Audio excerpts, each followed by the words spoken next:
This presentation of the Law of Success in 16 Lessons by Napoleon Hill is brought to you by audioenlightenment.com.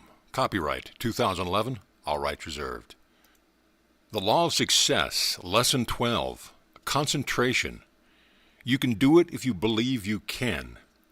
This lesson occupies a keystone position in this course, for the reason that the psychological law upon which it is based is of vital importance to every other lesson of this course.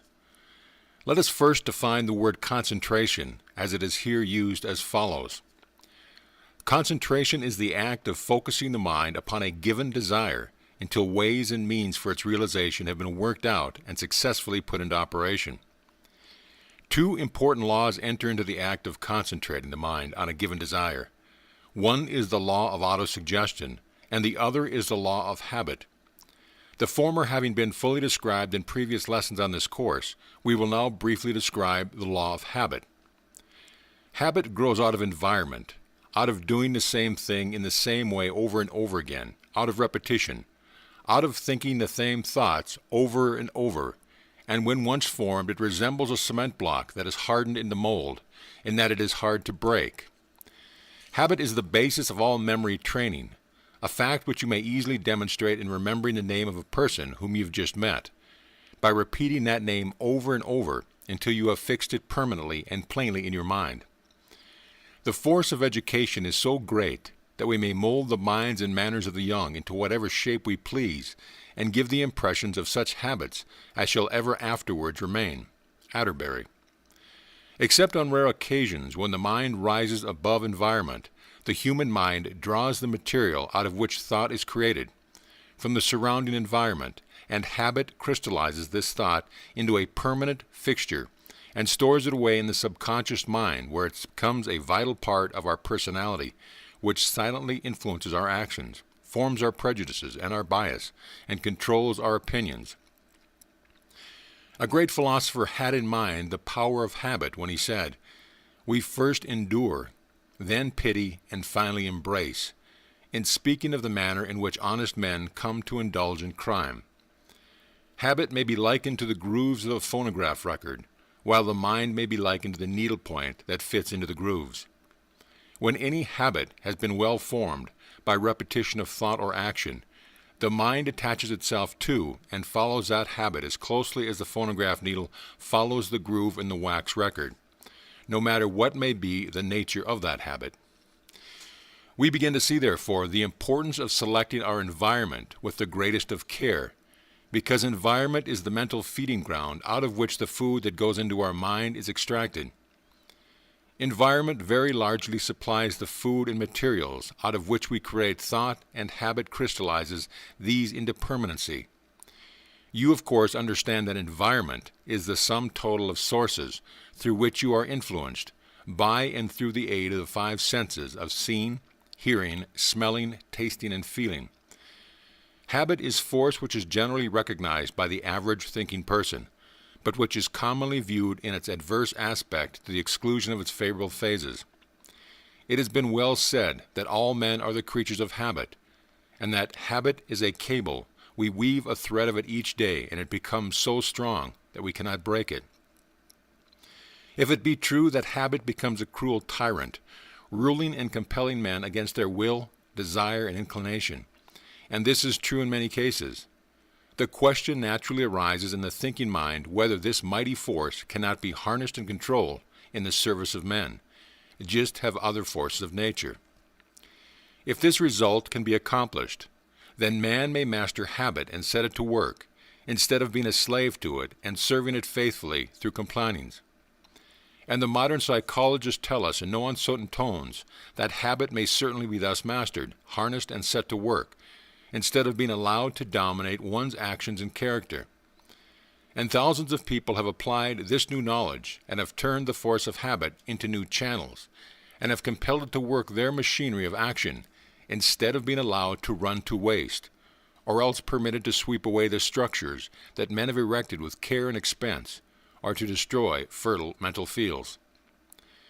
A habit is a mental path over which our actions have traveled for some time, each passing making the path a little deeper and a little wider. If you have to walk over a field or through a forest, you know how natural it is for you to choose the clearest path in preference to the less worn one, and greatly in preference to stepping out across the field or through the woods and making a new path. And the line of mental action is precisely the same. It is movement along the lines of least resistance, passage over the well-worn path. Habits are created by repetition and are formed in accordance to a natural law, observable in all animate things, and some would say in inanimate things as well. As an instance of the latter, it is pointed out that a piece of paper once folded in a certain way will fold along the same lines the next time.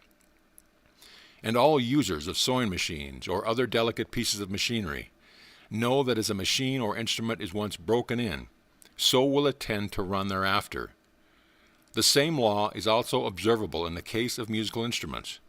Clothing or clothes form into creases according to the person using them, and these creases, once formed, will always be in effect, notwithstanding repeated pressings.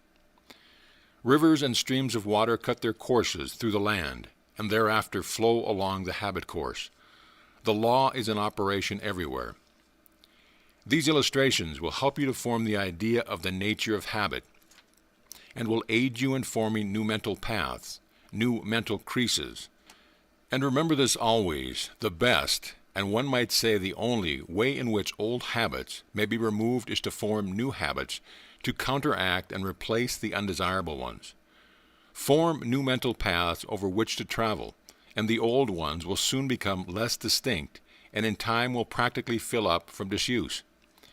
Every time you travel over the path of the desirable mental habit, you make the path deeper and wider, and make it so much easier to travel thereafter. This mental path-making is a very important thing, and I cannot urge upon you too strongly the injunction to start to work making the desirable mental path over which you wish to travel. Practice, practice, practice. Be a good path-maker. The following are the rules of procedure through which you may form the habits you desire. First, at the beginning of the formation of a new habit, put force and enthusiasm into your expression. Feel what you think. Remember that you are taking the first steps towards making the new mental path, that it is much harder at first than it will be afterwards. Make the path as clear and as deep as you can at the beginning, so that you can readily see it the next time you wish to follow it. Second, keep your attention firmly concentrated on the new path building, and keep your mind away from the old path, lest you incline toward them. Forget all about the old path, and concern yourself only with the new ones that you are building to order. Third, travel over your newly made paths as often as possible. Make opportunities for doing so, without waiting for them to arise through luck or chance. The more often you go over the new paths, the sooner will they become well-worn and easily traveled. Create plans for passing over these new habit paths at the very start. Fourth, resist the temptation to travel over the older, easier paths that you have been using in the past. Every time you resist a temptation, the stronger do you become, and the easier it'll be for you to do in the next time. But every time you yield to the temptation, the easier does it become to yield again, and the more difficult it becomes to resist the next time. You will have a fight at the start, and this is the critical time. Prove your determination, persistency, and willpower now, at the very beginning. Fifth, be sure that you have mapped out the right path as your definite chief aim, and then go ahead without fear and without allowing yourself to doubt. Place your hand upon the plow, and look not backward. Select your goal, then make good, deep, wide mental paths leading straight to it. As you have already observed, there is a close relationship between habit and autosuggestion or self-suggestion. Through habit, an act repeatedly performed in the same manner has a tendency to become permanent, and eventually we come to perform the act automatically or unconsciously. In playing a piano, for example, the artist can play a familiar piece while his or her conscious mind is on some other subject. Autosuggestion is a tool with which we dig a mental path. Concentration is the hand that holds that tool, and habit is the map or blueprint which the mental path follows. An idea or desire, to be transformed into terms of action or physical reality, must be held in the conscious mind faithfully and persistently until habit begins to give it permanent form. Let us turn our attention now to environment. As we have already seen, we absorb the material for thought from our surrounding environment. The term environment covers a very broad field. It consists of the books we read, the people with whom we associate, the community in which we live, the nature of our work in which we are engaged, the country or nation in which we reside, the clothes we wear, the songs we sing, and most importantly of all, the religious and intellectual training we receive prior to the age of 14 years. The purpose of analyzing the subject of environment is to show its direct relationship to the personality we are developing, and the importance of so guarding it that its influence will give us the materials out of which we may attain our definite chief aim in life. The mind feeds upon that which we supply it, or that which is forced upon it, through our environment. Therefore, let us select our environment as far as possible, with the object of supplying the mind with suitable material out of which to carry on its work of attaining our definite chief aim. If your environment is not to your liking, change it. The first step is to create in your own mind an exact, clear, and well-rounded out picture of the environment in which you believe you could best attain your definite chief aim. And then concentrate your mind upon this picture until you transform it into your reality. In Lesson 2 of this course, you learned that the first step you must take in the accomplishment of any desire is to create in your mind a dear, well-defined picture of that which you intend to accomplish. This is the first principle to be observed in your plans for the achievement of success, and if you fail or neglect to observe it, you cannot succeed except by chance. Your daily associates constitutes one of the most important and influential parts of your environment, and may work for your progress or your retrogression, according to the nature of these associates. As far as possible, you should select as your most intimate daily associates those who are in sympathy with your aims and ideals, especially those represented by your definite chief aim, and whose mental attitude inspires you with enthusiasm, self-confidence, determination, and ambition.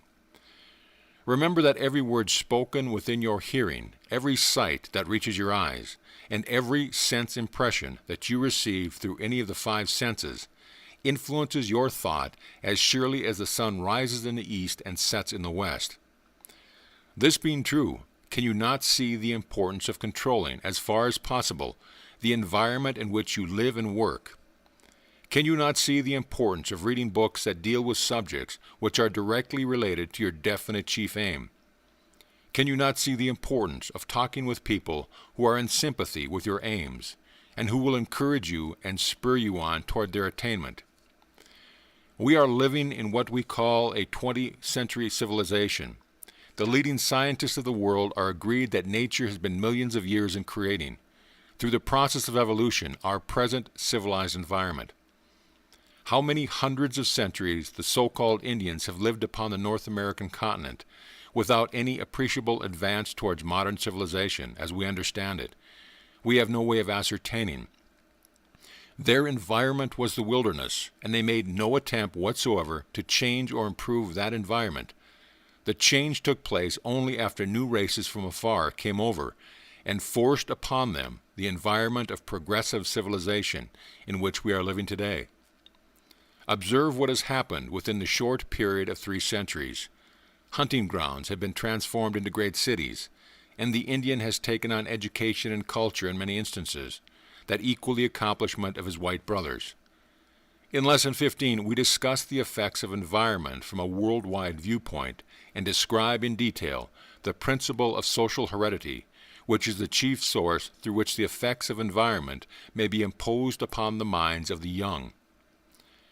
The clothes you wear influence you. Therefore, they constitute a part of your environment. Soiled or shabby clothes depress you and lower your self-confidence, while clean clothes of an appropriate style have just the opposite effect. It is a well-known fact that an observant person can accurately analyze a man by seeing his workbench, desk, or other places of employment. A well-organized desk indicates a well-organized brain.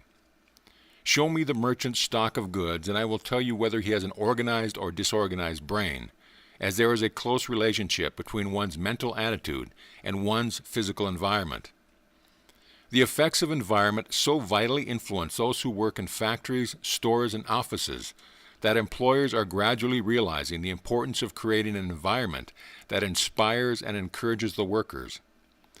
One unusually progressive laundryman in the city of Chicago has plainly outdone his competitors by installing in his workroom a player piano, in charge of a neatly dressed young woman who keeps it going during the working hours.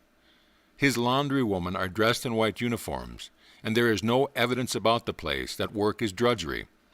Through the aid of this pleasant environment, this laundryman turns out more work, earns more profits, and pays better wages than his competitors can pay. This brings us to an appropriate place at which to describe the method through which you may apply the principles directly and indirectly related to the subject of concentration. Let us call this method the magic key to success. In presenting you with this magic key, let me first explain that it is no invention or discovery of mine. It is the same key that is used in one form or another by the followers of New Thought and all other sects which are founded upon the positive philosophy of optimism. This magic key constitutes an irresistible power which all who will may use. It will unlock the door to riches, it will unlock the door to fame, and in many instances it will unlock the door to physical health. It will unlock the door to education and let you into the storehouse of all your latent ability. It will act as a passkey to any position in life for which you are fitted. Through the aid of this magic key, we have unlocked the secret doors to all of the world's great inventions. Through its magic powers, all of our great geniuses of the past have been developed. Suppose you are a laborer in a menial position and desire a better place in life. The magic key will help you attain it. Through its use, Carnegie, Rockefeller, Hill, Harriman, Morgan, and scores of others of their type have accumulated vast fortunes of material wealth. It will unlock prison doors and turn human derelicts into useful, trustworthy human beings. It will turn failure into success and misery into happiness. You ask, what is this magic key? And I answer you with one word: concentration. Now let me define concentration in the sense that it is here used. First, I wish it to be clearly understood that I have no reference to occultism, although I will admit that all scientists of the world have failed to explain the strange phenomena produced through the aid of concentration. Concentration, in the sense in which it is here used, means the ability, through fixed habit and practice, to keep your mind on one subject until you have thoroughly familiarized yourself with that subject and mastered it. It means the ability to control your attention and focus it on a given problem until you have solved it. It means the ability to throw off the effects of habit which you wish to discard, and the power to build new habits that are more to your liking. It means complete self-mastery. Stating it another way, concentration is the ability to think as you wish to think, the ability to control your thoughts and direct them to a definite end, and the ability to organize your knowledge into a plan of action that is sound and workable. You can readily see that in concentrating your mind upon your definite chief aim in life, you must cover many closely related subjects which blend into each other and complete the main subject upon which you are concentrating. Ambition and desire are the chief factors which enter into the act of successful concentration.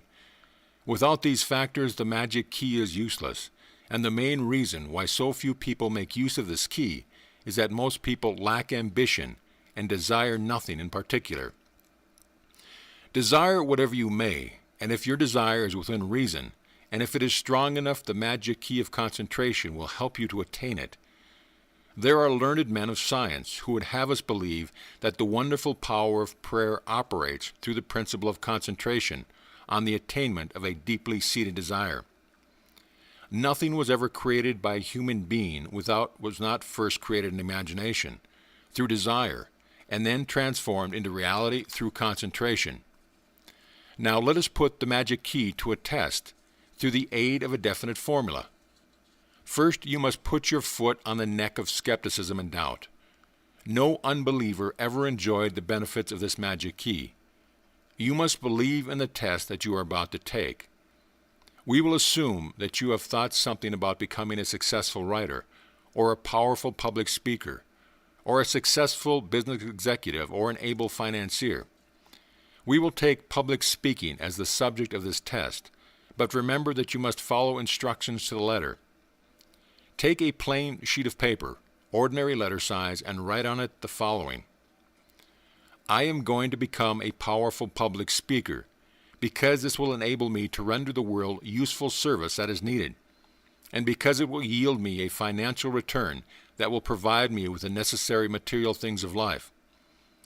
I will concentrate my mind upon this desire for 10 minutes daily, just before retiring at night and just after arising in the morning, for the purpose of determining just how I shall proceed to transform it into reality. I know that I can become a powerful and magnetic speaker.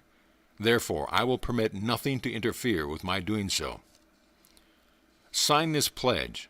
Then proceed to do as you have pledged your word that you would do. Keep it up until that desired result has been realized. Now, when you come to do your concentrating, this is the way to go about it. Look ahead 1, 2, 3, 5, or even 10 years, and see yourself as the most powerful speaker of your time. See in your imagination an appropriate income. See yourself in your own home that you have purchased with the proceeds from your efforts as a speaker or lecturer. See yourself in possession of a nice bank account as a reserve for old age. See yourself as a person of influence due to your great ability as a public speaker. See yourself engaged in a life calling in which you will not fear the loss of your position.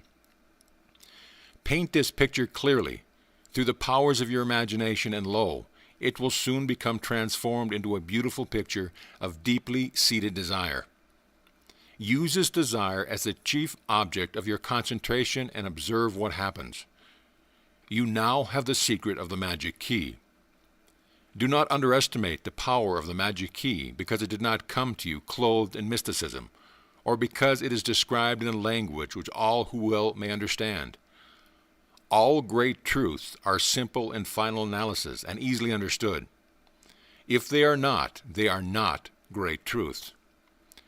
Use this magic key with intelligence and only for the attainment of worthy ends, and it will bring you enduring happiness and success. Forget the mistakes you have made and the failures you have experienced. Quit living in the past, for do you not know that your yesterdays never return? Start all over again. If your previous efforts have not turned out well, and make the next 5 or 10 years tell a story of success that will satisfy your most lofty ambitions. Make a name for yourself and render the world a great service through ambition, desire, and concentrated effort. You can do it if you believe you can. Thus endeth the magic key. The presence of any idea or thought in your consciousness tends to produce an associated feeling and to urge you to appropriate or corresponding action. Hold a deeply seated desire in your consciousness through the principle of concentration, and if you do it with full faith in its realization, your act attracts to your aid powers which the entire scientific world has failed to understand or explain with a reasonable hypothesis. When you become familiar with the powers of concentration, you will then understand the reason for choosing a definite chief aim as the first step in the attainment of enduring success. Concentrate your mind upon the attainment of the object of a deeply seated desire, and very soon you will become a lodestone that attracts, through the aid of forces which no man can explain, the necessary material counterparts of that desire. A statement of fact which paves the way for the description of a principle which constitutes the most important part of this lesson, if not in fact the most important part of the entire course.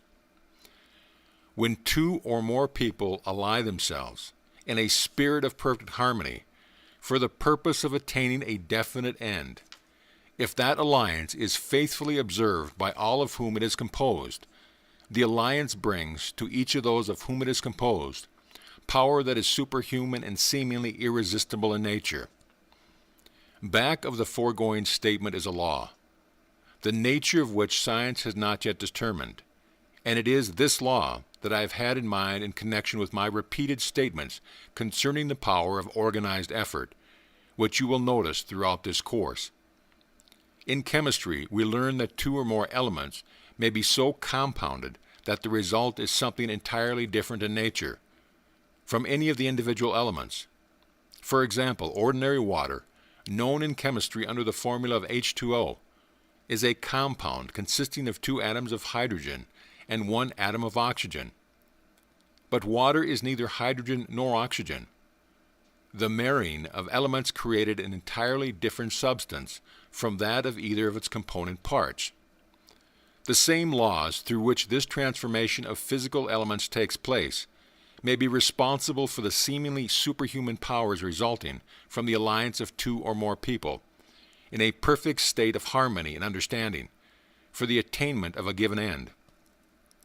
This world, and all matter of which the other planets consist, is made up of electrons, an electron being the smallest known analyzable unit of matter, and resembling in nature what we call electricity or a form of energy. On the other hand, thought and that which we call the mind is also a form of energy. In fact, it is the highest form of energy known. Thought, in other words, is organized energy, and it is not improbable that thought is exactly the same sort of energy as that which we generate with an electric dynamo, although of a much more highly organized form.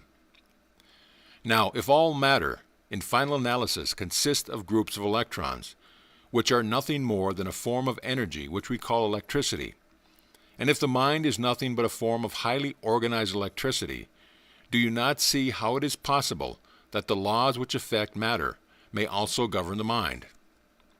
And if combining two or more elements of matter in the proper proportion and under the right conditions will produce something entirely different from those original elements, as in the case of H2O, do you not see how it is possible so to combine the energy of two or more minds that the result will be a sort of composite mind that is totally different from the individual minds of which it consists?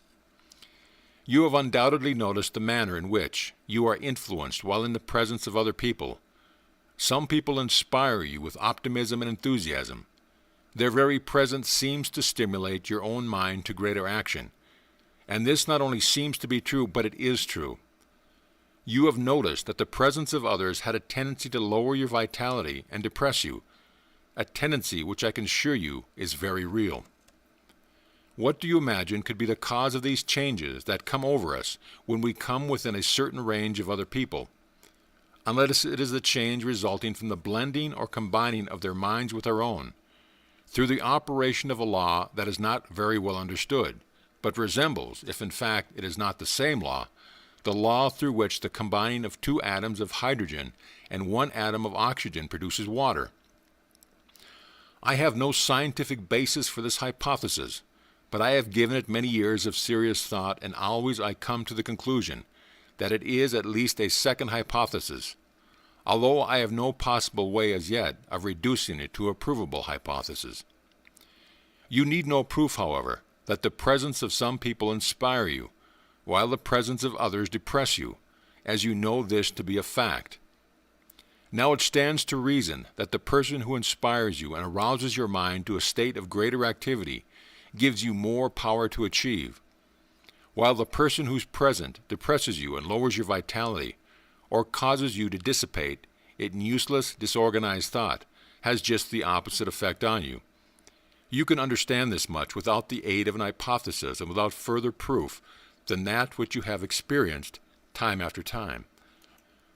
Come back now to the original statement that when two or more people ally themselves in a spirit of perfect harmony for the purpose of attaining a definite end, if that alliance is faithfully observed by all whom it is composed, the alliance brings to each of those of whom it is composed power that is superhuman and seemingly irresistible in nature.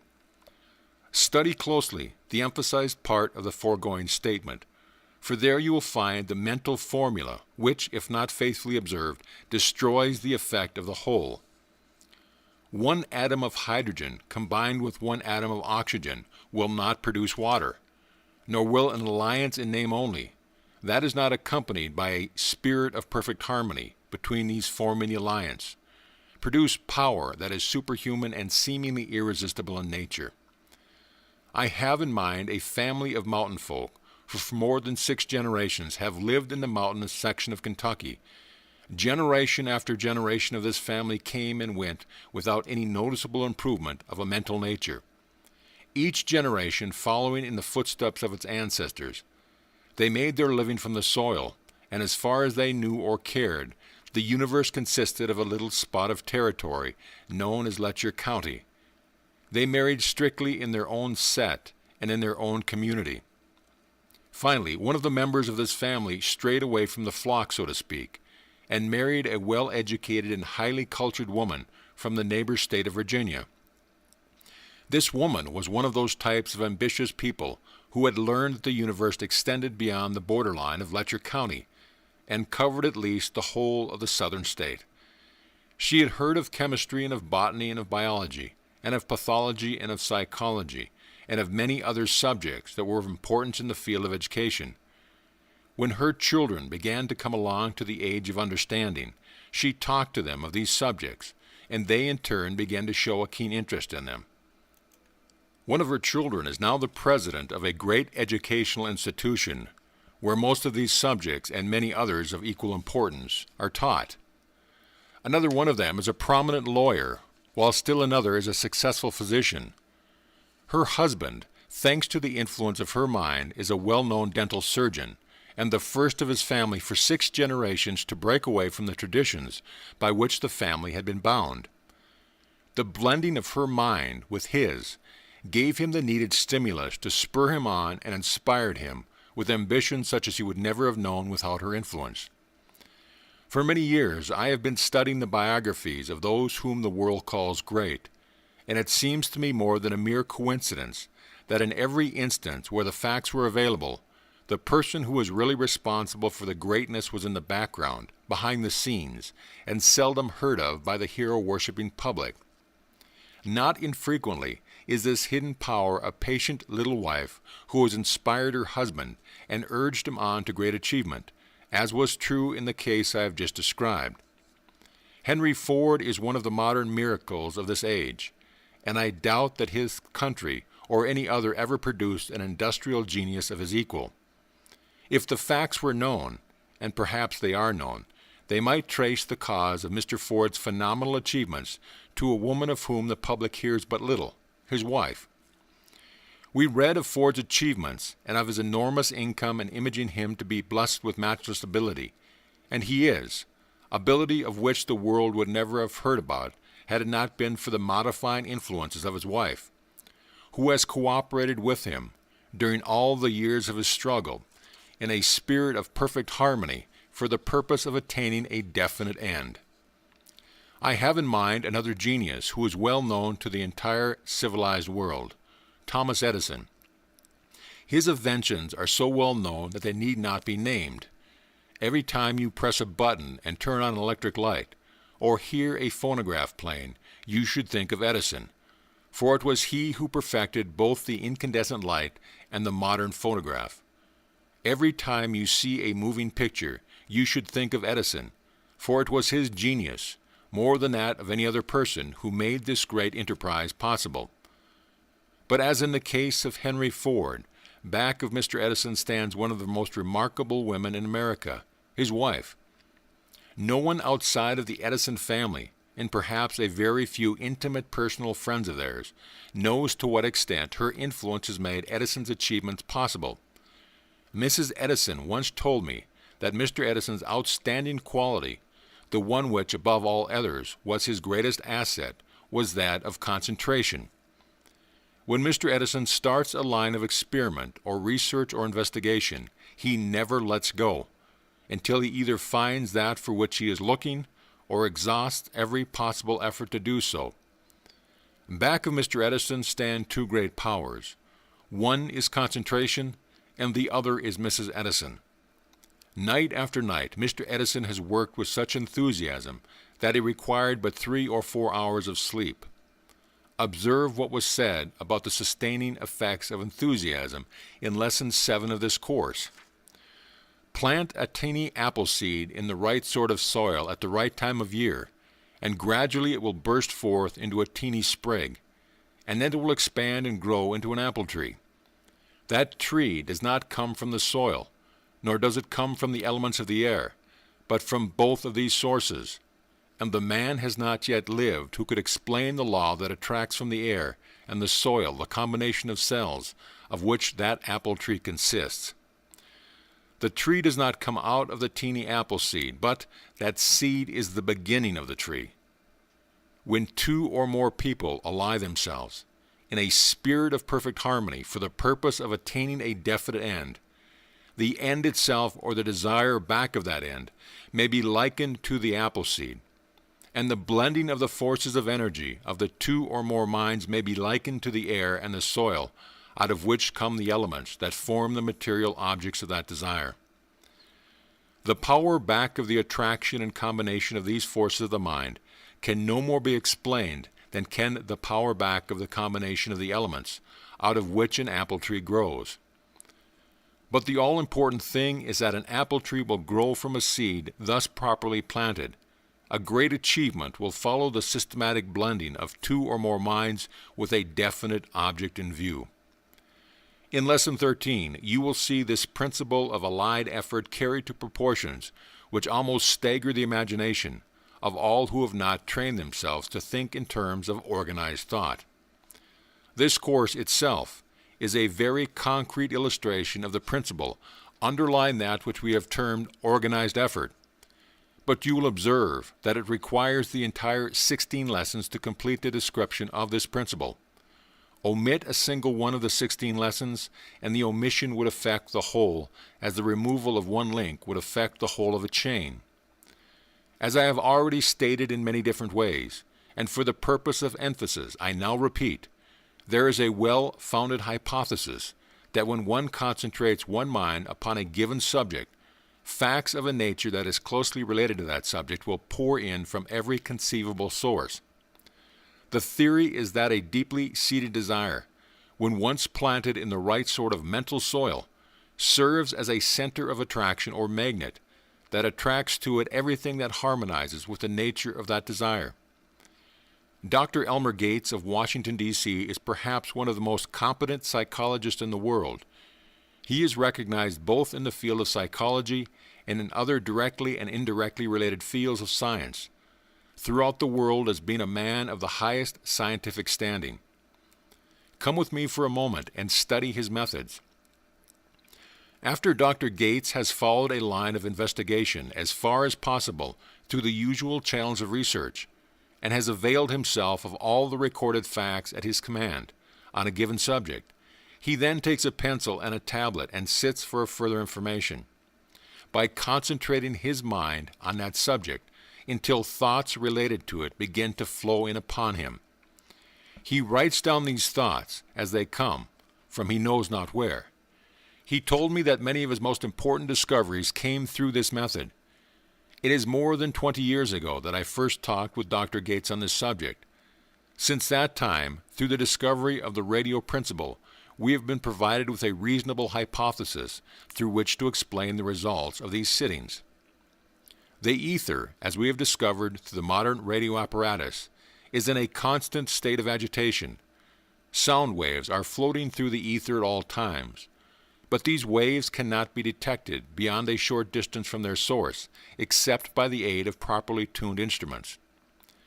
Now it seems reasonable to suppose that thought, being the most highly organized form of energy known, is constantly sending waves through the ether, but these waves, like those of sounds, can only be detected and correctly interpreted by a properly attuned mind. There is no doubt that when Dr. Gates sat down in a room and placed himself in a quiet, passive state of mind, the dominating thoughts in his mind served as a magnetic force that attracted the related or similar thought waves of others as they passed through the ether about him. Taking the hypothesis just a step further, It has occurred to me many times since the discovery of the modern radio principle that every thought that has ever been released in organized form from the mind of any human being is still in existence in the form of a wave in the ether, and is constantly passing around and around in a great endless circle. That the act of concentrating one's mind upon a given subject with intensity sends out thought waves which reach and blend with those of a related or similar nature, thereby establishing a direct line of communication between the one doing the concentrating and the thoughts of a similar nature which have been previously set into motion. Going still a step further, may it not be possible for one so to attune his mind and harmonize the rate of vibration of thought with the rate of vibration of the ether, that all knowledge that has been accumulated through the organized thoughts of the past is available? With this hypothesis in mind, go back to Lesson 2 of this course and study Carnegie's description of the mastermind, through which he accumulated his great fortune. When Carnegie formed an alliance between more than a score of carefully selected minds, he created, by that means of compounding mind power, one of the strongest industrial forces that the world has ever witnessed, with a few notable and very disastrous exceptions. The men constituting the mastermind which Carnegie created thought and acted as one. And that mastermind, composed of many individual minds, was concentrated upon a single purpose, the nature of which is familiar to everyone who knew Mr. Carnegie's, particularly those who were competing with him in the steel business. If you have followed Henry Ford's record, even slightly, you undoubtedly have observed that concentrated effort has been one of the outstanding features of his career. Nearly 30 years ago, he adopted a policy of standardization as to the general type of automobile that he would build, and he consistently maintained that policy until the change in public demand forced him in 1927 to change it. A few years ago, I met the former chief engineer of the Ford plant, and he told me of an incident that happened during the early stages of Mr. Ford's automobile experience, which very clearly points to concentrated effort as being one of his prominent fundamentals of economic philosophy. On this occasion, the engineers of the Ford plant had gathered in the engineering office for the purpose of discussing a proposed change in the design of the rear axle construction of the Ford automobile. Mr. Ford stood around and listened to the discussion until each man had had his say, and he walked over to the table, tapped the drawing on the proposed axle with his finger, and said, "Now listen. The axle we are using does the work for which it was intended, and it does it well, and there is going to be no more change in that axle." He turned and walked away, and from that day until this, the rear axle construction of the Ford automobile has remained substantially the same. It is not improbable that Mr. Ford's success in building and marketing automobiles has been due very largely to his policy of consistently concentrating his efforts back of one plan, with but one definite purpose in mind at a time. A few years ago, I read Edwin Bach's book, The Man from Maine, which is the biography of his father-in-law, Mr. Cyrus H.K. Curtis, the owner of the Saturday Night Evening Post, the Ladies' Home Journal, and several other publications. All through the book, I noticed that the outstanding feature of Mr. Curtis's philosophy was that of concentration of effort back of a definite purpose. During the early days of his ownership of the Saturday Night Evening Post, when he was pouring money into a losing venture by the hundreds of thousands of dollars, it required concentrated effort that was backed by courage such as but few men possess to enable him to carry on. Read The Man from Maine. It is a splendid lesson on the subject of concentration and supports to the smallest detail the fundamentals upon which this lesson is based. The Saturday Evening Post is now one of the most profitable magazines in the world, but its name would have been long since forgotten had not Mr. Curtis concentrated his attention and his fortune on the one definite purpose of making it a great magazine. We have seen what an important part environment and habit play in connection with the subject of concentration. We shall now discuss briefly a third subject which is no less related to the subject of concentration than are the other two, namely memory. The principles through which an accurate, unfaltering memory may be trained are few and comparatively simple. First, retention, the receiving of the sense impression through one or more of the five senses, and the recording of this impression in orderly fashion in the mind. This process may be likened to the recording of a picture on the sensitive plate of a camera or Kodak. 2. Recall, the reviving or recalling into the conscious mind of those sense impressions which have been recorded in the subconscious mind. This process may be compared to the act of going through a card index and pulling out a card on which information had been previously recorded. 3. Recognition, the ability to recognize a sense impression when it is called into the conscious mind, and to identify it as being a duplicate of the original impression, and to associate it with the original score from which it came when it was first recorded. This process enables us to distinguish between memory and imagination. These are the three principles that enter into the act of remembering. Now let us make application of these principles and determine how to use them effectively, which may be done as follows. First, when you wish to be sure of your ability to recall a sense impression, such as a name, date, or place, be sure to make the impression vivid by concentrating your attention upon it to the finest detail. An effective way to do this is to repeat several times that which you wish to remember. Just as a photographer must give an exposure proper time to record itself on the sensitive plate of the camera, so must we give the subconscious mind time to record properly and clearly any sense impressions that we wish to be able to recall with readiness. Second, associate that which you wish to remember with some other object, name, place, or date, with which you are quite familiar, and which you can easily recall when you wish, as for example, the name of your hometown, your close friend, the date of your birth, etc., for your mind will then file away the sense impression that you wish to be able to recall with the one that you can easily recall, so that when bringing forth one into the conscious mind, it brings also the other one with it. Thirdly, repeat that which you wish to remember a number of times, at the same time concentrating your mind upon it, just as you would fix your mind on a certain hour at which you wish to arise in the morning, which, as you know, ensures your awakening at that precise hour. The common failings of not being able to remember the names of other people, which most of us have, is due entirely to the first fact that we do not properly record the name in the first place. When you are introduced to a person whose name you wish to be able to recall at will, repeat that name 4 or 5 times, first making sure that you understand the name correctly. If the name is similar to that of some person whom you know well, associate the two names together, thinking of both as you repeat the name of the one whose name you wish to be able to recall. If someone gives you a letter to be mailed, look at the letter, then increase its size in your imagination, and see it hanging over a letterbox. Fix in your mind a letter approximately the size of a door and associate it with a letterbox, and you will observe that the first letterbox you pass on the street will cause you to recall that big, odd-looking letter which you have in your pocket. Suppose you were introduced to a lady whose name was Elizabeth Shear, and you wish to be able to recall her name at will.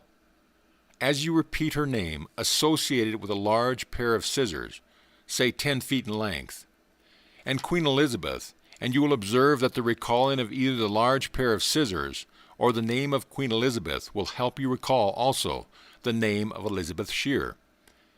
If you wish to be able to remember the name of Lloyd Keith, just repeat the name several times and associate with the name of Lloyd George and Keith Theatre, either of which you can easily recall at will. The law of association is the most important feature of a well-trained memory, yet it is a very simple law. All you have to do to make use of it is to record the name of that which you wish to remember, with the name of that which you can readily remember, and the recalling of one brings with it the other. Nearly 10 years ago, a friend of mine gave me his resident telephone number in Milwaukee, Wisconsin, and although I did not write it down, I remember it today as well as I did the day he gave it to me, and this is the way that I recorded it. The number in exchange were Lakeview 2651. At the time he gave me the number, we were standing at the railroad station in sight of Lake Michigan. Therefore, I used the lake and its associated object with which to file the name of the telephone exchange. It so happened that the brother number was made up of the age of my brother, who was 26, and my father, who was 51. Therefore, I associated their names with the number, thus ensuring its recall. To recall the number in exchange, therefore, I only had to think of Lake Michigan, my brother and my father. An acquaintance of mine found himself to be suffering from what is ordinarily called a wandering mind. He was becoming absent-minded and unable to remember. Let him tell you in his own words, which follows, how he overcame this handicap. I am 50 years old. For a decade I have been a department manager in a large factory. At first my duties were easy. Then the firm had a rapid expansion of business, which gave me added responsibilities. Several of the young men in my department developed unusual energy and ability. At least one of them had his eyes on my job. I had reached the age in life when a man likes to be comfortable, and having been with the company a long time, I felt that I could safely settle back into an easy berth. The effect of this mental attitude was well nigh disastrous to my position. About 2 years ago, I noticed that my power of concentration was weakening, and my duties were becoming irksome. I neglected my correspondence until I looked with dread upon the formidable pile of letters. Reports accumulated, and subordinates were inconvenienced by the delay. I sat at my desk with my mind wandering elsewhere. Other circumstances showed plainly that my mind was not on my work. I forgot to attend an important meeting of the officers of the company. One of the clerks under me caught a bad mistake made in an estimate on a carload of goods, and of course saw to it that the manager learned of the incident. I was thoroughly alarmed at the situation, and asked for a week's vacation to think things over. I was determined to resign or find the trouble and remedy it. A few days of earnest introspection at an out-of-the-way mountain resort convinced me that I was suffering from a plain case of mind wandering. I was lacking in concentration. My physical and mental activities at the desk had become regrettable. I was careless and shiftless and neglectful, all because my mind was not alertly on my job. When I had diagnosed my case with satisfaction to myself, I next sought the remedy. I needed a complete new set of working habits, and I made a resolve to acquire them. With paper and pencil, I outlined a schedule to cover the working day. First, the morning mail, then the orders to be filled, dictation, conference with subordinates, and miscellaneous duties, ending with a clean desk before I left. How is habit formed, I asked myself mentally. By repetition, came back the answer. But I have been doing these things over and over thousands of times, the other fellow in me protested. True, but not in orderly, concentrated fashion, replied the echo.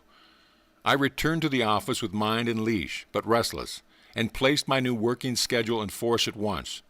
I performed the same duties with the same zest, and as nearly as possible at the same time every day. When my mind started to slip away, I quickly brought it back. From a mental stimulus created by willpower, I progressed in habit building. Day after day, I practiced concentration of thought. When I found repetition becoming comfortable, then I knew that I'd won. Your ability to train your memory or to develop any desired habit is a matter solely of being able to fix your attention on a given subject until the outline of that subject has been thoroughly impressed upon the sensitized plate of your mind. Concentration itself is nothing but a matter of control of the attention.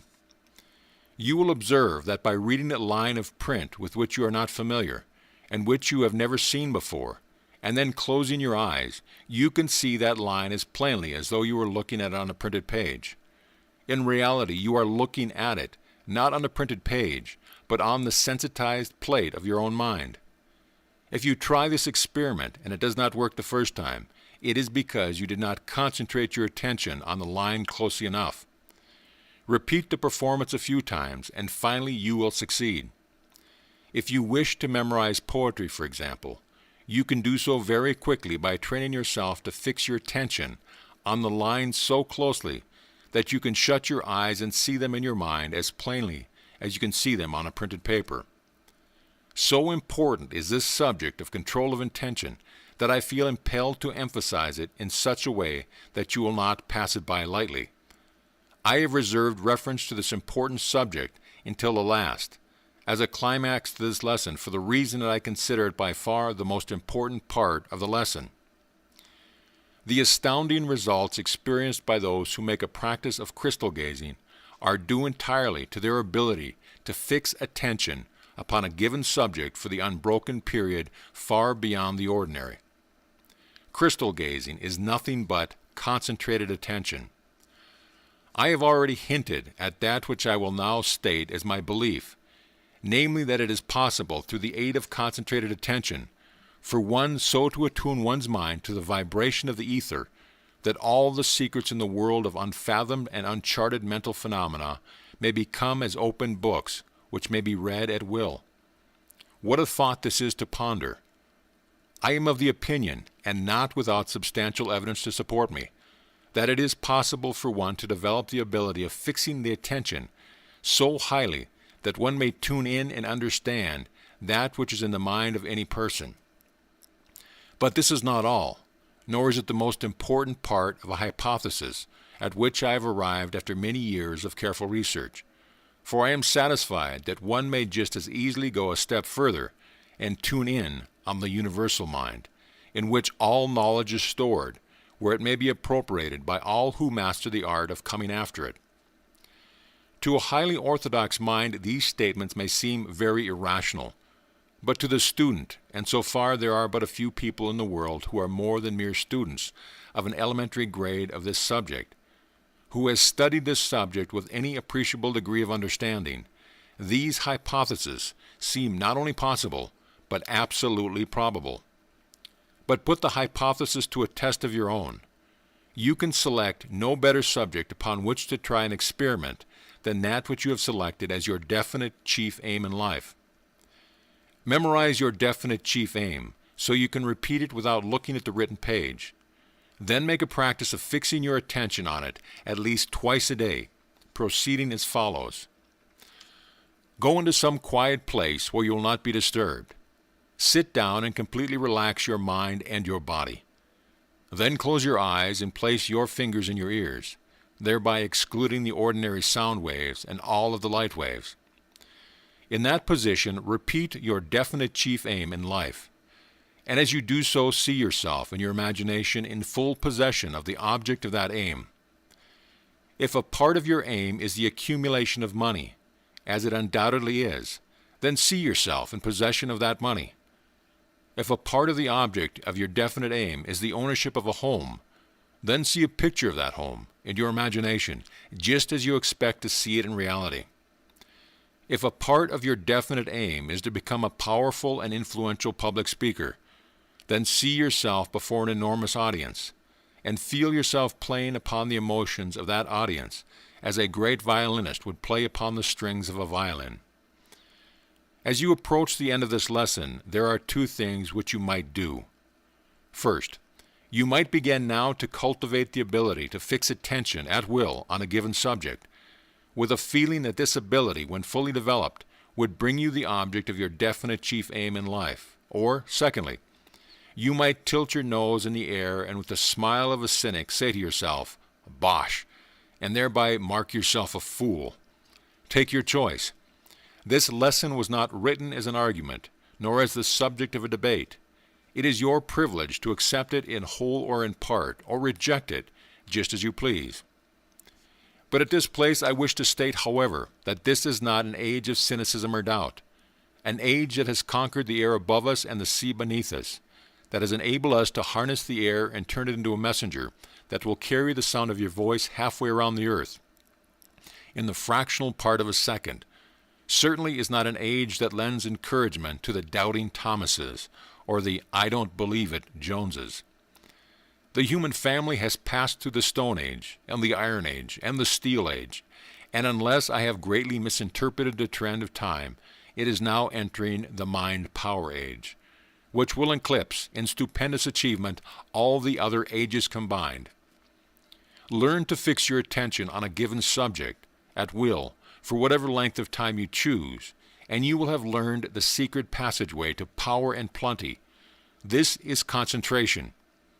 You will understand from this lesson that the object of forming an alliance between two or more people, and thereby creating a mastermind, is to apply the law of concentration more effectively than it could be applied through the efforts of but one person. The principle referred to as the mastermind is nothing more nor less than a group concentration of mind power upon the attainment of a definite object or end. Greater power comes through group mind concentration because of the stepping up process produced through the reaction of one mind upon another or others. Persuasion versus force.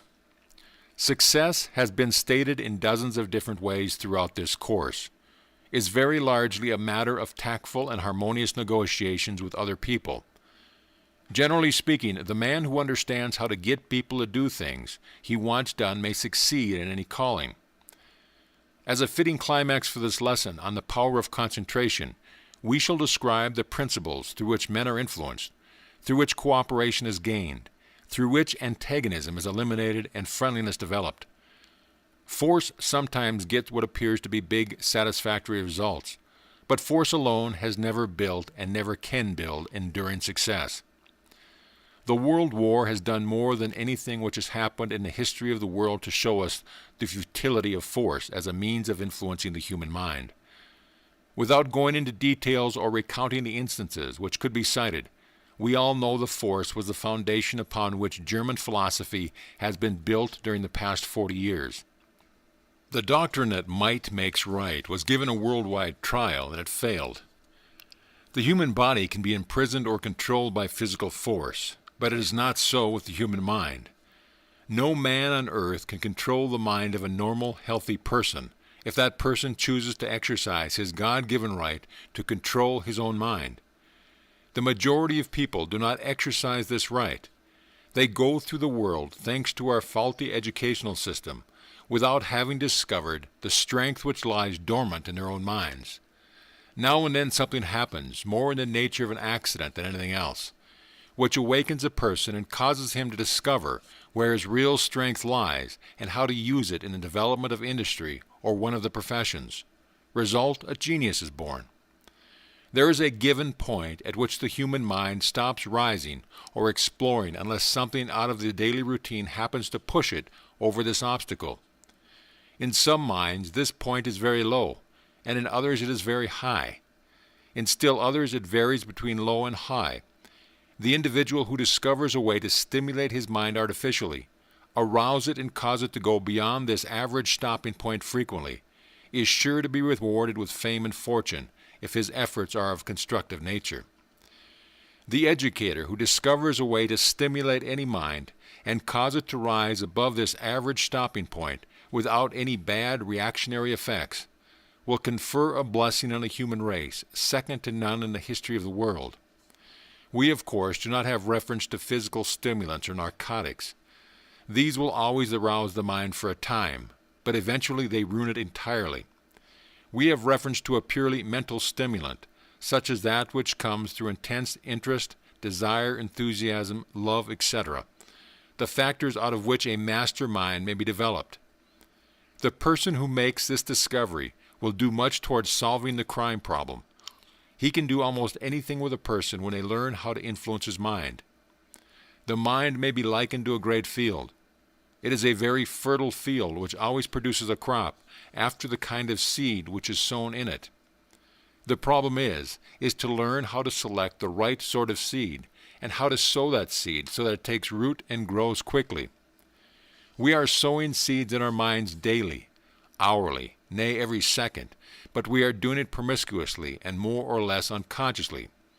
We must learn to do it after a carefully prepared plan, according to a well laid out design. Haphazardly sown seed in the human mind brings back a haphazard crop. There is no escape from this result. History is full of notable cases of men who have been transformed from law-abiding, peaceful, constructive citizens to roving, vicious criminals. We also have thousands of cases wherein men of the low, vicious, so-called criminal type have been transformed into constructive, law-abiding citizens. In every one of these cases, The transformation of the human being took place in the mind of the man. He created in his own mind, for one reason or another, a picture of what he desired, and then proceeded to transform that picture into reality. As a matter of fact, if a picture of any environment, condition, or thing be pictured in the human mind, and if the mind be focused or concentrated on that picture long enough and persistently enough, and backed up by strong desire for the thing pictured, it is but a short step from the picture to the realization of it in physical or mental form. The World War brought out many startling tendencies of the human mind, which corroborate the work with which the psychologist has carried on in his research in the workings of the mind. The following account of a rough, uncouth, unschooled, undisciplined young mountaineer is an excellent case in point. Fought for his religion, now a great war hero. Rotarians planned to present farm to Arvin York, unlettered Tennessee squirrel hunter, by George W. Dixon. How Arvin Cullum York, an unlettered Tennessee squirrel hunter, became the foremost hero of the American Expeditionary Forces in France, forms a romantic chapter in the history of the World War. York is a native of Fentress County. He was born and reared among the hardy mountaineers of the Tennessee woods. There is not even a railroad in Fentress County. During his earlier years, he was reputed to be a desperate character. He was what was known as a gunman. He was a dead shot with a revolver, and his prowess with the rifle was known far and wide among the plain people of the Tennessee hills. One day, a religious organization pitched its tent in the community in which York and his parents lived. It was a strange sect that came to the mountains looking for converts, but the methods of the evangelistics of the new cult were full of fire and emotionalism. They denounced the sinner, the vile character, and the man who took advantage of his neighbor. They pointed to the religion of the Master as an example that all should follow. Alvin gets religion. Alvin Cullum York startled his neighbors one night by flinging himself down at the mourner's bench. Old men stirred in their seats and women craned their necks as York wrestled with his sins in the shadows of the Tennessee mountains. York became an ardent apostle of the new religion. He became an exhorter, a leader in the religious life of the community, and although his marksmanship was as deadly as ever, no one feared him who walked in the path of righteousness. When the news of the war reached that remote section of Tennessee, and the mountaineers were told that they were going to be conscripted, York grew sullen and disagreeable. He didn't believe in killing human beings, even in war. His Bible taught him, "Thou shalt not kill." To his mind, this was literal and final. He was branded as a conscientious objector. The draft officers anticipated trouble. They knew that his mind was made up, and they would have to reach him in some manner other than by threats of punishment. War in a holy cause. They went to York with a Bible and showed him that the war was in a holy cause, the cause of liberty and human freedom. They pointed out that men like himself were called upon by the higher powers to make the world free, to protect innocent women and children from violation, to make life worth living for the poor and oppressed, to overcome the beast pictured in the Scriptures, and to make the world free for the development of Christian ideals and Christian manhood and womanhood. It was a fight between the hosts of righteousness and the hordes of Satan.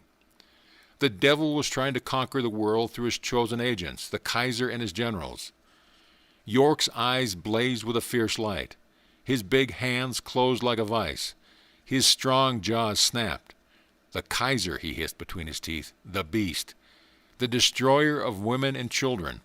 I'll show him where he belongs if I ever get within gunshot of him." He caressed his rifle, kissed his mother goodbye, and told her he would see her again when the Kaiser had been put out of business. He went to the training camp and drilled with scrupulous care and strict obedience to orders. His skills at target practice attracted attention. His comrades were puzzled at his high scores. They had not reckoned that a backwoods squirrel hunter would make fine material for a sniper in the front-line trenches. York's part in the war is now history. General Pershing has designated him as the foremost individual hero of the war. He won every decoration, including the Congressional Medal, the Croix de Guerre, the Legion of Honor. He faced the Germans without fear of death. He was fighting to vindicate his religion, for the sanctity of the home, the love of women and children, the preservation of the ideals of Christianity, and the liberties of the poor and oppressed. Fear was not in his code or his vocabulary. His could daring electrified more than 1 million men and set the world to talking about this strange, unlettered hero from the hills of Tennessee. Here we have a case of a young mountaineer who, had he been approached from just a slightly different angle, undoubtedly would have resisted conscription, and likely as not would have become so embittered toward his country that he would have become an outlaw, looking for an opportunity to strike back at the first chance. Those who approached him knew something of the principles through which the human mind works. They knew how to manage young York by first overcoming the resistance that he had worked up in his own mind.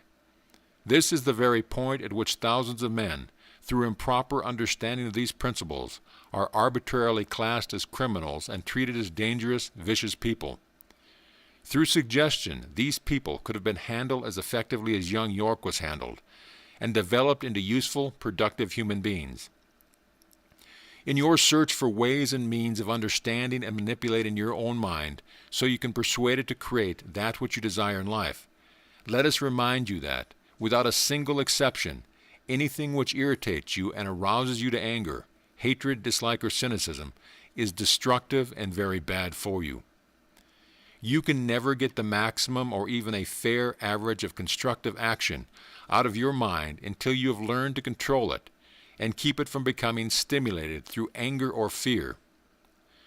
These two negatives, anger and fear, are positively destructive to your mind, and as long as you allow them to remain, you can be sure of results which are unsatisfactory and away below what you are capable of producing.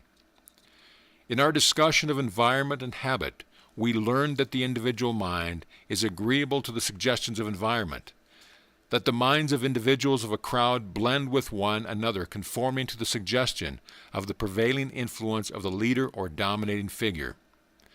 Mr. J. A. Fisk gives us an interesting account of the influence of mental suggestion in the revival meeting, which bears out the statement that the crowd mind blends into one as follows. Mental suggestion in the revival. Modern psychology has firmly established the fact that the greater part of the phenomena of the religious revival are psychical rather than spiritual in their nature, and abnormally psychical at that.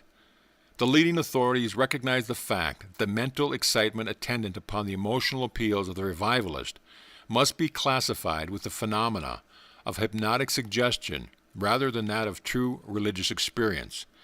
And those who have made a close study of the subject believe that instead of such excitement tending to elevate the mind and exalt the spirit of the individual, it serves to weaken and degrade the mind and prostitute the spirit by dragging it into the mud of abnormal psychic frenzy and emotional excess. In fact, by some careful observers familiar with the respective phenomena, the religious revival meeting is classed with the public hypnotic entertainment as a typical example of psychic intoxication and hysterical excess. David Starr Jordan, Chancellor Emeritus of Leland University, says, "Whiskey, cocaine, and alcohol bring temporary insanity, and so does a revival of religion." The late Professor William James of Harvard University, the eminent psychologist, says, "Religious revivalism is more dangerous to the life of society than drunkenness." It should be unnecessary to state that in this lesson the term revival is used in the narrow significance indicating the typical religious emotional excitement known by the term in question, and it is not intended to apply to the older and respected religious experience designated by the same term, which was so highly revered among the Puritans, Lutherans, and others in the past. A standard reference work speaks of the general subject of the revival as follows. Revivals occur in all religions. When one takes place, a large number of persons who have been comparatively dead or indifferent to spiritual considerations simultaneously or in quick succession become alive to their importance, alter spirituality and morally, and act with exceedingly zeal in converting others to their views. A Mohammedan revival takes the form of a return to the strict doctrines of the Koran and a desire to propagate them by the sword. A Christian minority living in the place is in danger of being massacred by the revivalist. Pentecostal effusion of the Holy Spirit produced a revival within the infant church, followed by numerous conversions from outside. Revivals, though not called by that name, occurred at intervals from apostolic times till the Reformation, the revivalists being sometimes so unsympathetically treated that they left the church and formed sects, while in other cases, and notably in those of the founders of the monastic order, they were retained and acted on the church as a whole. The spiritual impulse which led to the Reformation and the antagonistic one which produced or attended this rise of the Society of Jesus were both revivalists. It is, however, to sudden increase of spiritual activity within the Protestant churches that the term revival is chiefly confined. The enterprise of the Wesleys and the Whitefield in this country and England from 1738 onward was thoroughly revivalist. Since then, various revivals have from time to time occurred, and nearly all denominations aim at their production. The means adopted are prayer for the Holy Spirit, meetings continued night after night, often to a late hour, stirring addresses, chiefly from revivalist laymen, and after meetings to deal with those impressed. Ultimately, it has been found that some of those apparently converted had been steadfast, others had fallen back, while deadness proportioned to the previous excitement temporarily prevails. Sometimes excitable persons at revival meetings utter piercing cries or even fall prostrate. These morbid manifestations are now discouraged and have in consequence become more rare. In order to understand the principle of the operation of mental suggestion in the revival meeting, we must first understand something of what is known as the psychology of the crowd. Psychologists are aware that the psychology of a crowd considered as a whole differs materially from that of the separate individuals composing that crowd.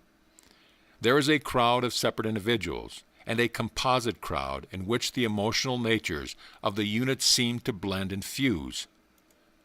The change from the first named crowd to the second arises from the influence of earnest attention or deep emotional appeals or common interest.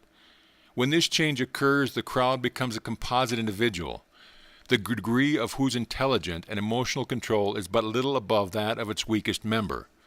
This fact, startling as it may appear to the average reader, is well known as admitted by the leading psychologists of the day, and many important essays and books have been written thereupon. The predominant characteristic of this composite mindedness of a crowd are the evidences of extreme suggestibility, response to appeals of emotion, vivid imagination, and action arising from imitation, all of which are mental traits universally manifested by primitive man. In short, the crowd manifests atavism, or reversion to the early racial traits.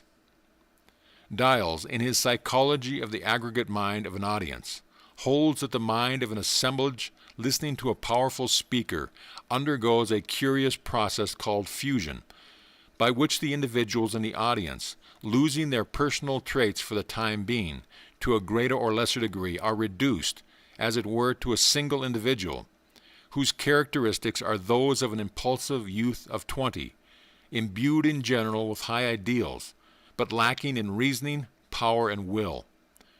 Tardet, the French psychologist, advances similar views. Professor Joseph Jastrow, in his Fact and Fable in Psychology, says, "In the production of this state of mind, a factor as yet unmentioned plays a leading role, the power of mental contagion. Error, like truth, flourishes in crowds. At the heart of sympathy each finds a home. No form of contagion is so insidious in its outset, so difficult to check in advance, so certain to leave germs that may at any moment reveal their pernicious power, as a mental contagion, the contagion of fear, of panic, of fanaticism, of lawlessness, of superstition, of error. In brief, we must add to the many factors which contribute to deception the recognized lowering of critical ability, of the power of accurate observation, indeed, of rationality, which merely being one of the crowd induces. The conjurer finds it easy to perform to a large audience, because, among other reasons, it is easier to arouse their admiration and sympathy. easier to make them forget themselves and enter into the uncritical spirit of wonderland. It would seem that in some respects the critical tone of the assembly, like the strength of a chain, is that of its weakest member.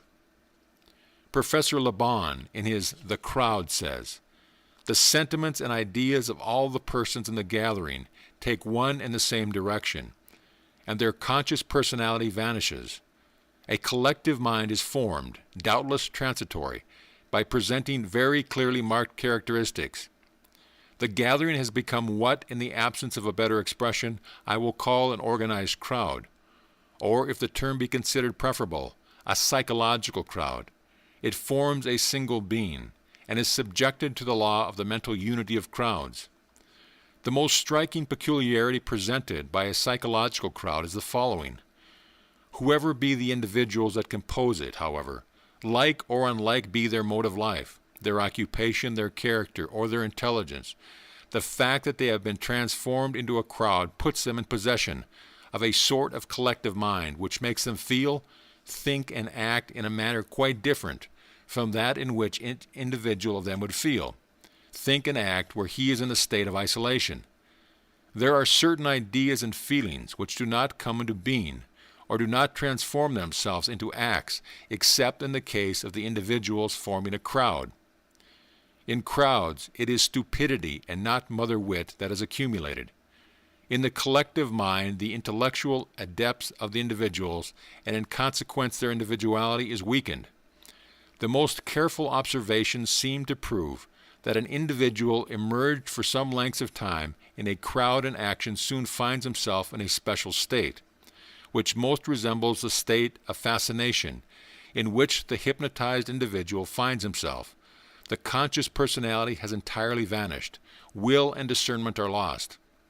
All feelings and thoughts are bent in the direction determined by the hypnotizer. Under the influence of a suggestion, he will undertake the accomplishment of certain acts with irresistible impetuosity. This impetuosity is the more irresistible in the case of crowds, from the fact that, the suggestion being the same for all the individuals of the crowd, it gains in strength by reciprocity. Moreover, by the mere fact that he forms part of an organized crowd, a man descends several rungs in the ladder of civilization. Isolated, he may be a cultured individual.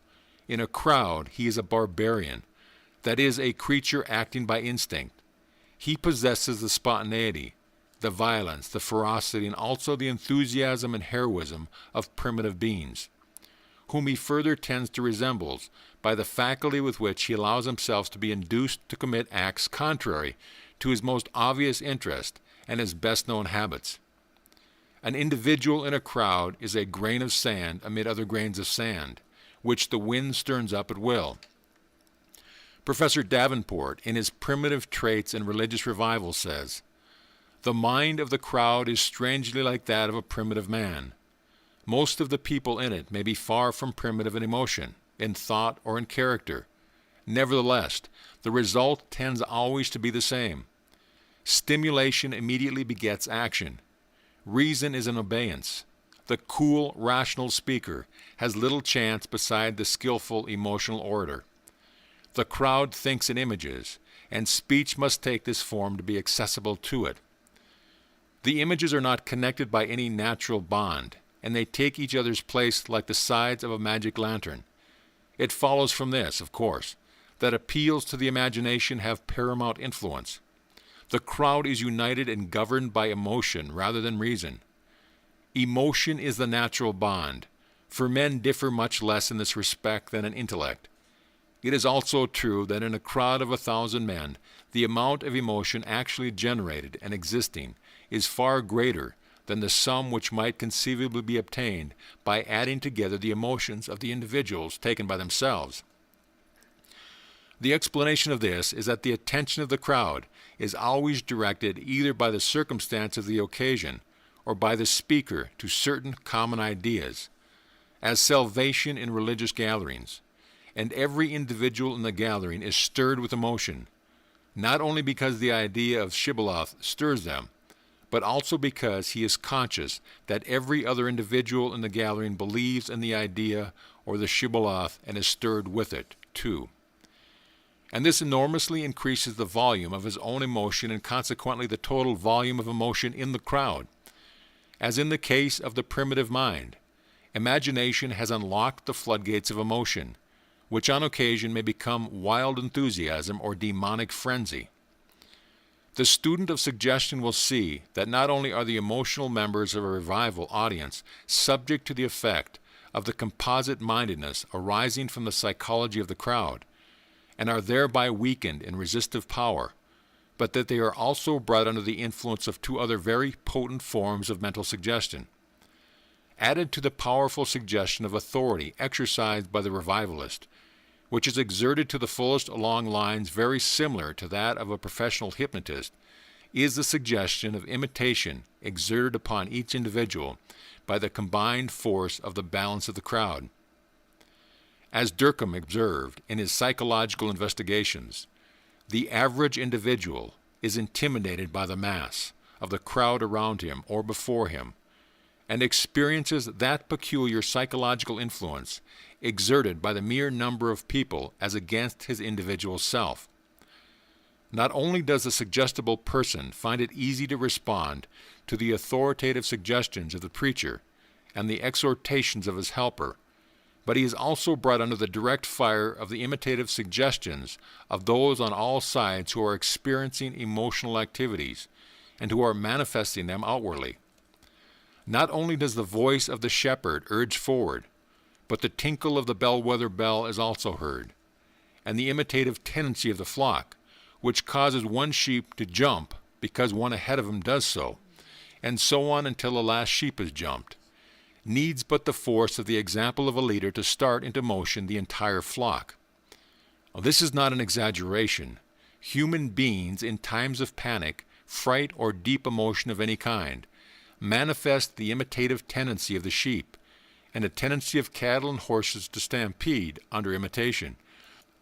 To the student experienced in the experimental work of the psychological laboratory, there is the very closest analogy observed in the respective phenomena of the revival and hypnotic suggestion. In both cases, the attention and interest is attracted by the unusual procedure. The element of mystery and awe is induced by words and actions calculated to inspire them. The senses are tired by monotonous talk in an impressive and authoritative tone. And finally, the suggestions are projected in a commanding, suggestive manner, familiar to all students of hypnotic suggestion. The subject in both cases are prepared for the final suggestions and commands by previously given minor suggestions such as stand up or look this way, etc., in the case of the hypnotist, and by all who think so-and-so stand up and all who are willing to become better stand up, etc., in the case of the revivalist. The impressionable subjects are thus accustomed to obedience to suggestion by easy stages. And finally, the commanding suggestion, come right up, this way, right up, come, I say come, etc., which takes the impressed ones right off their feet and rushes them to the front, are almost precisely the same in the hypnotic experiment or seance on the one hand and the sensational revival on the other. Every good revivalist would make a good hypnotic operator, and every good hypnotic operator would make a good revivalist if his mind were turned in that direction. In the revival, the person giving the suggestions has the advantage of breaking down the resistance of his audience by arousing their sentiments and emotions. Tales depicting the influence of mother, home, and heaven, songs like Tell Mother I'll Be There, and personal appeals to the revered associations of one's past and early life tend to reduce one to the state of emotional response and render him most susceptible to strong, repeated suggestions along the same line. Young people and hysterical women are especially susceptible to this form of emotional suggestion. Their feelings are stirred, and the will is influenced by the preaching, the songs, and the personal appeals of the co-workers of the revivalist. The most sacred sentimental memories are reawakened for the moment, and old conditions of mind are reinduced. Where is my wandering boy tonight? Brings forth tears to many a one to whom the memory of the mother is sacred, and the preaching that the mother is dwelling in the state of bliss beyond the skies. from which the unconverted child is cut off unless he professes faith, serves to move many to the action for the time being. The element of fear is also invoked in the revival, not so much as formerly, it is true, but still to the considerable extent and more subtly. The fear of a sudden death in an unconverted condition is held over the audience, and "Why not now? Why not tonight?" is asked him, accompanied by the hymn, "Oh, why do you wait, dear brother?" As Davenport says, "It is well known that the employment of symbolic images immensely increases the emotion of an audience. The vocabulary of revival abounds in them. The cross, the crown, the angel band, hell, heaven. Now vivid imagination and strong feeling and belief are states of mind favorable to suggestion as well as to impulsive action. It is also true that the influence of a crowd largely in sympathy with the ideas suggested is thoroughly coercive or intimidative upon the individual sinner. There is considerable professed conversion which results in the beginning from little more than this form of social pressure, and which may never develop beyond it. Finally, the inhibition of all extraneous ideas is encouraged in revival assemblies, both by prayer and speech. There is therefore extreme sensitivities to suggestion. When to these conditions of negative consciousness on the part of an audience there has been added a conductor of the meetings who has a high hypnotic potential, such as Wesley or Finney, or who is only a thoroughly persuasive and magnetic personality, such as Whitefield, there may easily be an influence exerted upon certain individuals of a crowd which closely approaches the abnormal or thoroughly hypnotic. When this point is not reached, there is still a great amount of highly acute, though normal suggestibility to be reckoned with. The person who shows signs of being influenced are then labored with by either the revivalist or his co-workers. They are urged to surrender their will and leave it all to the Lord. They are told to give yourself to God, now, right now, this minute, or to only believe now and you shall be saved, or won't you give yourself to Jesus, etc. They are exhorted and prayed with. Arms are placed around the shoulders, and every art of emotional persuasive suggestion is used to make the sinner give up. Starbuck, in his The Psychology of Religion, relates a number of instances of the experience of converted persons of revivals. One person wrote as follows: "My will seemed wholly at the mercy of others, particularly on the revivalist. There was absolutely no intellectual element. It was pure feeling. There followed a period of ecstasy. I was bent on doing good and was eloquent in appealing to others. The state of moral exaltation did not continue. It was followed by a complete relapse from orthodox religion." Davenport has the following to say in reply to the claim that the old methods of influencing converts at a revival have passed away with the crude theology of the past. "I lay particular stress upon this matter here, because while the employment of irrational fear in revivals has largely passed away, the employment of the hypnotic method has not passed away. There has rather been a recrudescence and a conscious strengthening of it, because the old prop of terror is gone, and it cannot be too vigorously emphasized that such a force is not a spiritual force in any high and clear sense at all, but is rather uncanny and psychic and obscure. And the method itself needs to be greatly refined before it can ever be of any spiritual benefit whatever. It is thoroughly primitive and belongs with the animal and instinctive means of fascination. In this bald, crude form, the feline employs it upon the helpless bird, and the Indian medicine man upon the ghost dance votary. When used, it has often been upon little children who are naturally highly suggestible. It has no justification whatsoever, and is mentally and morally injurious in the highest degree. I do not see how violent emotional throes and the use of suggestion in its crude forms can be made serviceable even in the case of hardened sinners. And certainly with large classes of the population, the employment of this means is nothing but psychological malpractice. We guard with intelligent care against quackery and physiological obstetrics. It would be well if a sterner training and prohibition hedged against the spiritual obstetrician, whose function it is to guide the far more delicate process of the new birth. Some who favor the methods of the revival, but who also recognize the fact that mental suggestion plays a most important part in the phenomena thereof, hold that the objections similar to those here advanced are not valid against the methods of the revival, inasmuch as mental suggestion, as is well known, may be used for good purposes as well as bad, for the benefit of uplifting of people as well as in the opposite direction. This being admitted, these good folks argue that mental suggestion in the revival is a legitimate method or weapon of attack upon the stronghold of the devil. But this argument is found to be defective when examined in its effects and consequences. In the first place, it would seem to identify the emotional, neurotic, and hysterical mental states induced by revival methods, which the spiritual uplift and moral regeneration, which is the accompaniment of true religious experience. It seeks to place the counterfeit on par with the genuine, the baleful glare of the rays of the psychic moon with the invigorating and animating rays of the spiritual sun. It seeks to raise the hypnotic phase to that of the spiritual mindedness of men. To those who are familiar with the two classes of phenomena, there is a difference as wide as that between the poles existing between them. As a straw showing how the wind of the best modern religious thought is blowing, we submit the following, from the volume entitled Religion and Miracle, from the pen of Reverend Dr. George A. Gordon, pastor of the New Old South Church of Boston.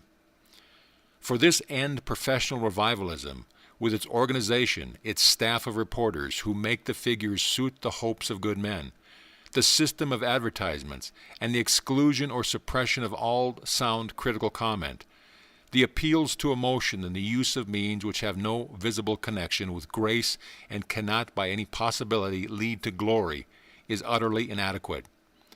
The world waits for the vision, the passion, the simplicity, and the stem truthfulness of the Hebrew prophet. It awaits the imperial breath and moral energy of the Christian apostle to the nations. It awaits the teacher who, like Christ, shall carry his doctrine in a great mind and a great character. While there have undoubtedly been many instances of persons attracted originally by the emotional excitement of the revival, and afterwards leading worthy religious lives in accordance with the higher spiritual nature, still, in too many cases, the revival has exerted but a temporary effect for good upon the persons yielding to the excitement, and after the stress has passed has resulted in creating an indifference and even an aversion for true religious feeling. The reaction is often equal to the original action. The consequences of backsliding are well known in all churches after a spiritual revival. In others, there is merely awakened a susceptibility to emotional excitement, which causes the individual to undergo repeated stages of conversion at each revival, and a subsequent backsliding after the influence of the meeting is withdrawn. Moreover, it is a fact known to psychologists that persons who have given way to the emotional excitement and excesses of the typical revival are rendered afterwards far more suggestible and open to isms, fads, and false religions than before. The people flocking to the support of the various pseudo-religious adventurers and impostors of the age are generally found to be the same people who were previously the most ardent and excitable converts of the revival. The ranks of the Messiahs, Elijahs, and prophets of the dawn, who have appeared in great numbers in this country and England during the past 50 years, have been recruited almost exclusively from those who have previously experienced the revival fervor in the Orthodox Church. It is the old story of the training of the hypnotic subject. Especially harmful is this form of emotional intoxication among young people and women. It must be remembered that the period of adolescence is one in which the mental nature of the individual is undergoing great changes. It is a period needed for particular development of the emotional nature, the sex nature, and the religious nature. The existing conditions of this period render the psychic debauchery of the revival, seance, or hypnotic exhibition particularly harmful. Excessive emotional excitement, coupled with mystery, fear, and awe, at this period of life often results in morbid and abnormal conditions arising in afterlife. As Davenport well says, it is no time for the shock of fear or the agony of remorse.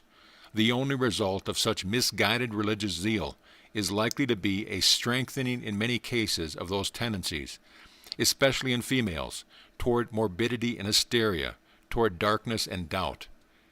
There are other facts connected with the close relation existing between abnormal religious excitement and the undue arousing of the sexual nature, which are all well known to all students of the subject, but which cannot be spoken of here.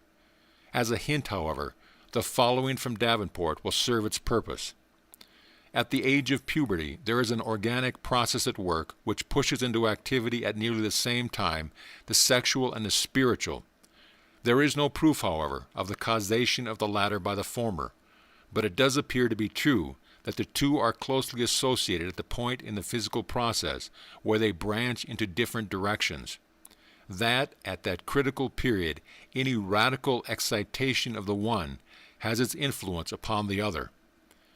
A careful consideration of this important statement will serve to explain many things that have surely perplexed many good people in the past, in connection with revival excitement in a town, camp meetings, etc. This apparent influence of the devil, which so worried our forefathers, is seen to be but the operation of natural, psychological, and physiological laws. To understand it is to have the remedy at hand. But what do the authorities say of the revival of the future, the new revival, the real revival? Let Professor Davenport speak for the critics. He is well adapted for the task. He says, "There will be, I believe, far less use of the revival meeting as a crass, coercive instrument for overriding the will and overwhelming the reason of the individual man. The influence of public religious gatherings will be more indirect, more unobtrusive. It will be recognized that hypnotization and forced choices weaken the soul, and there will be no attempt to press the decision in so great a matter under the spell of excitement and contagion and suggestion. The converts may be few, they may be many. They will be measured not by the capacity of the preacher for administrative hypnotism, but rather by the capacity for unselfish friendship of every Christian man and woman. But of this I think we may be confident.